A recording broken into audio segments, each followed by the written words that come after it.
Hello everyone, how are you doing? This is MD Tech here with another quick tutorial. In today's tutorial, I'm going to show you guys how to resolve if you're noticing your Outlook file has reached its maximum size.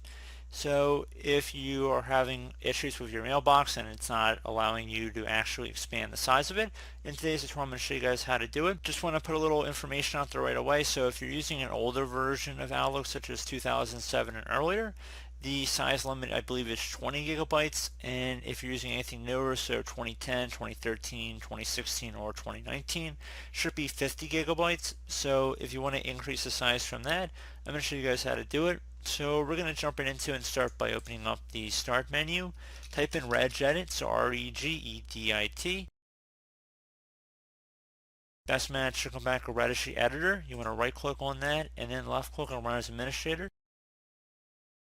If you receive a user account control prompt, left click on Yes. Now before you proceed in the registry, I highly suggest that you create a backup of it, so if anything went wrong you could easily recover it. So in order to do that, just left click on the File tab up at the top left, select Export. For file name, I would usually suggest naming it the date in which you're making the backup. Export range should be selected to all, and then save it to a convenient location on your computer or external media source.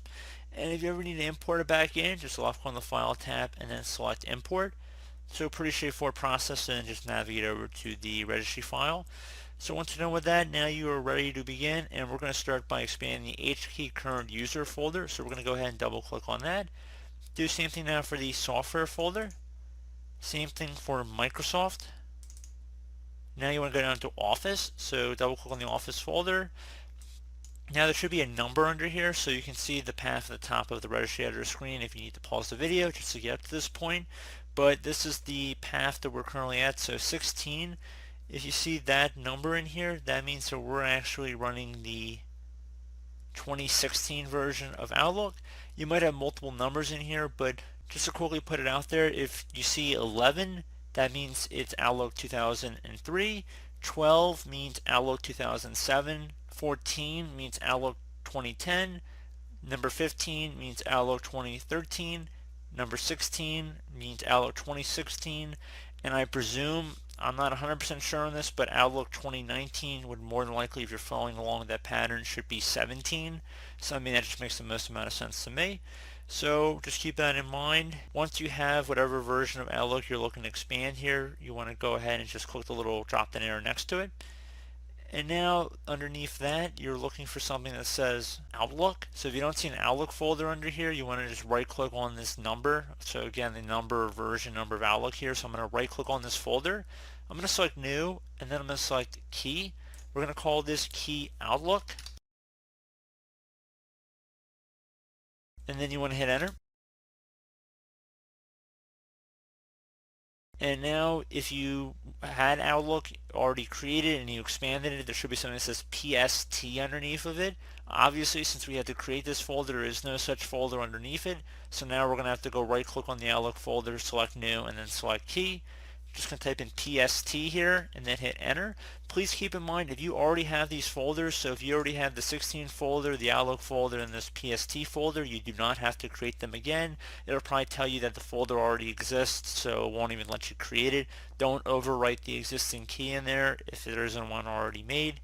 So once you're done with that, now on the right side, you want to right click in a blank area. There's two D-word 32-bit values we want to create, so right click in a blank area, select New, and then select D-word 32-bit value.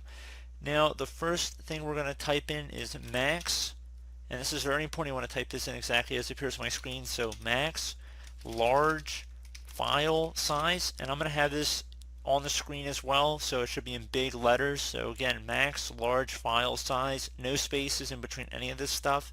Hit Enter on your keyboard. And now that you've done that, now you want to create another D-word value, so right click in a blank area again, select New, select D-word 32-bit value, type in warn, W-A-R-N, so warn, large file size, so again W-A-R-N, large file size, hit Enter on your keyboard now. Now that you have done that, you want to go open up the max large file size D-word value first, so go ahead and just double click on that.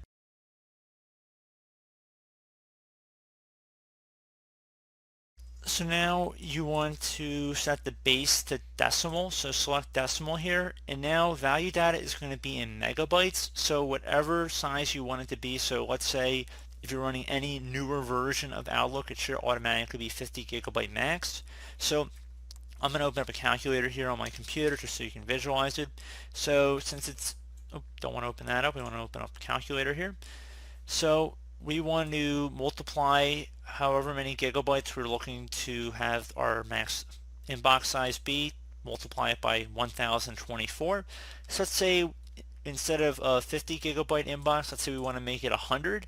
So just keep it in mind though that you got to make sure you have the space on your hard drive. I mean, you don't want to fill it up too quickly, but let's just say you have the space on your hard drive, you want it to be 100 gigabytes now.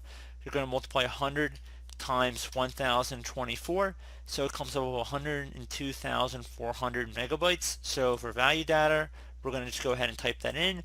So basically we're just doubling the size of our inbox here, but if you want to change anything in between or more or less, I mean, that's fine. You do whatever you want. Just make sure decimal is selected here and then select OK. Now that you've done that, you want to go open up the warn large file size, so double click on that. So basically this should be about 95% or whatever the max large file size is. So this is going to be the warning you're going to get if you are getting close to your maximum file size. So I still have my calculator open here, so again, this is the max file size, so I'm going to just multiply it by 0.95 or 95%, so it comes up with 97,280 megabytes. Again, this is based on 100 gigabyte inbox size. It will be different if you want to change your own custom size, but I'm just going to do one for the purpose of this video here. So again, select decimal, and then we're going to type in 97,280, and then select OK. If you want to set your warn large file size to be something smaller than that, that's fine. You can do 90% if you want. Doesn't really matter too much to me. And once you're done with that, you should be good to go. So you want to minimize out of the registry, close out of it, I should say, restart your computer, and hopefully that should be about it. And as always, thank you guys for watching this brief tutorial. Do hope I was able to help you out, and I do look forward to catching you all in the next tutorial. Goodbye.